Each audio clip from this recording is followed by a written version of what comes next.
Pasta बना रहे हैं, उसमें हमने शिमला मिर्च, टमाटर, अदरक, मिर्च, गाजर डाल दिए हैं।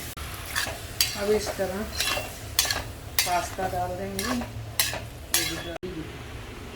इसमें 2 चम्मच पास्ता मसाला डाल देंगे इस तरह। ये हमारा पास्ता बनकर के रेडी।